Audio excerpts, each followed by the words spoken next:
Chapter 8. A bit of nonsense never hurt anyone. Tilly didn't pick up her mom's copy of Alice in Wonderland again. Instead, she chose a brand new book that she'd never read before, and that her mom had definitely never read. She took it over to her favorite sofa, and only to find it already occupied. At one end was Anne, picking at the ends of her hair, and the other was Alice, looking around impatiently. Tilly waved, a little startled to see them together. "Oh, how curious," Alice said. "You're just the same as before." They both stared at Tilly.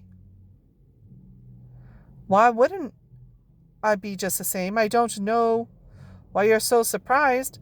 I should be more surprised that you two know each other," Tilly said, and Anne and Alice exchanged another look, as if seeing each other properly for the first time. "Have we met?" Alice said, peering into Anne's face. "How can you not know if you've met each other?" Tilly asked. "That doesn't make any kind of sense." "A bit of nonsense never hurt anyone, did it, Carrot Top?" Alice said, carefully yanking at one of Anne's plates. "How dare you?" Anne said. "It's not carrot-colored at all, it's auburn." "I only mean it affectionately," Alice insisted.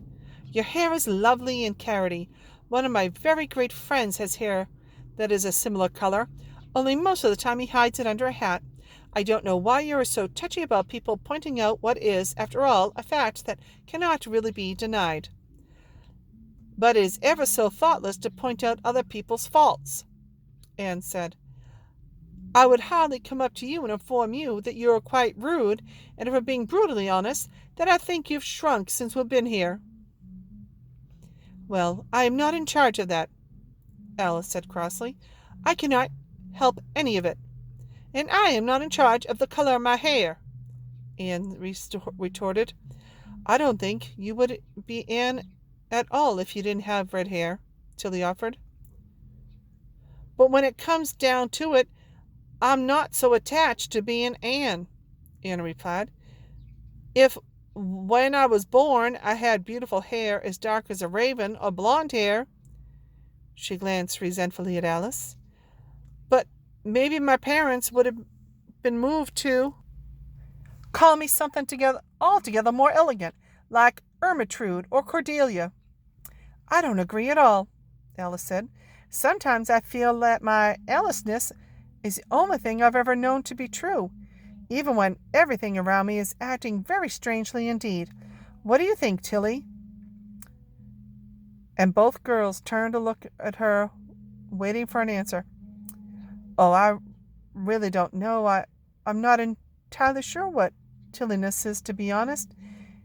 If I have any of it, or if I'd still have it if I were called something different." "But Matilda Pages is a wonderful name to have," Anne said. "It would be a waste if you didn't think about just a little. It's a name made for adventuring. It's a name to be shouted at the head of an army whispered in a magical forest. Don't you think? A name for brave deeds." "Be brave, be curious, be kind," Tilly said quietly. "Why, exactly," Anne said. "I knew you understood, really."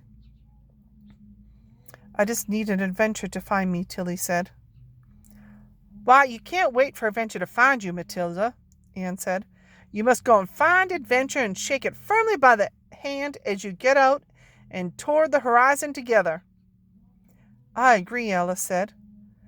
"This is the first sensible thing you've said, and not to mention you have a whole bookshop with your name to it, Matilda. Does it belong to your parents?" "My parents died when I was a baby," Tilly said, using the same word she always did when someone asked about them. "It belongs to my grandparents." "Why, I'm an orphan too," Anne said solemnly.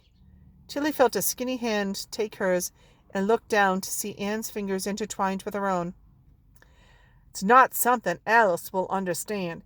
It is a difficult thing to bear even if you are surrounded by people who are endlessly kind and good to you. But it's not all woe. I used to think that kindred spirits were hard to find.